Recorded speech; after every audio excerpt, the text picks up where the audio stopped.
Welcome to One Chapter, One Thought. I'm Pastor Chris from Lincroft Bible Church in New Jersey. And every weekday, I read one chapter of the Bible and offer one brief devotional thought. Today's reading is from the book of Psalms, chapter 28. A Psalm of David. I pray to you, O Lord my rock, do not turn a deaf ear to me.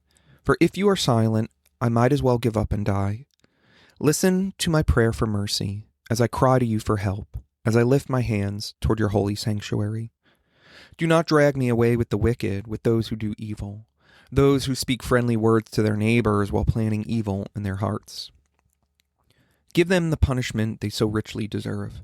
Measure it out in proportion of their wickedness. Pay them back for their evil deeds. Give them a taste of what they have done to others.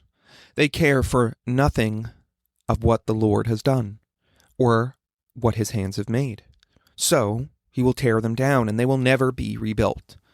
Praise the Lord, for he has heard my cry for mercy. The Lord is my strength and my shield. I will trust in him with all my heart. He helps me. My heart is filled with joy. I will burst out into songs of thanksgiving. The Lord gives his people strength. He is a safe fortress for his anointed king. Save your people. Bless Israel, your special possession. Lead them like a shepherd and carry them in your arms. One thought. David found himself continually harassed, maligned, and chased throughout his life. Sometimes he was literally chased, whether by Saul or by his own son Absalom. And so David knows opposition. David knows what the wicked can do.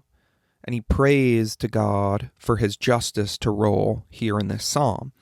In verse 4, he writes, "Give them the punishment they so richly deserve. Measure it out in proportion to their wickedness. Pay them back for all their evil deeds. Give them a taste for what they have done to others."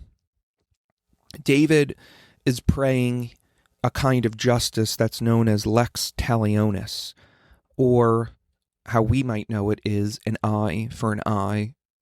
Now, many people think, well, that's so cruel that God would have this principle of justice, an eye for an eye, a tooth for a tooth in the Old Testament. But actually, it was quite just, because really what lex talionis meant was that the punishment should be in direct proportion to the crime. And while we might cringe when reading David's words against his enemies here, we need to really consider how many times in our own lives have we wanted revenge. Or maybe not revenge, but at least some semblance of justice against those who have hurt us. And David expresses his desire for justice to the Lord, but his prayer isn't really that vengeful. He is praying that God would pay them back for what they've done.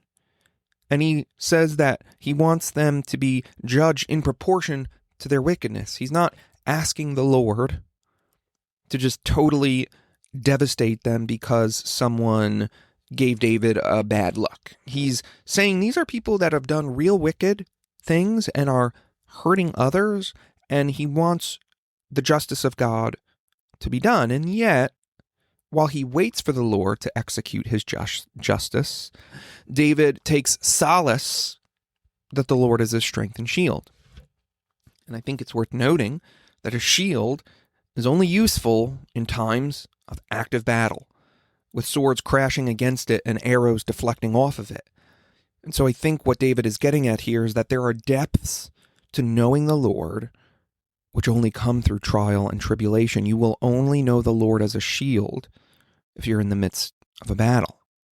When you're in that battle, you'll know him as your strength, the one who gets you through it, and you'll know him as your shield, the one who protects you in it.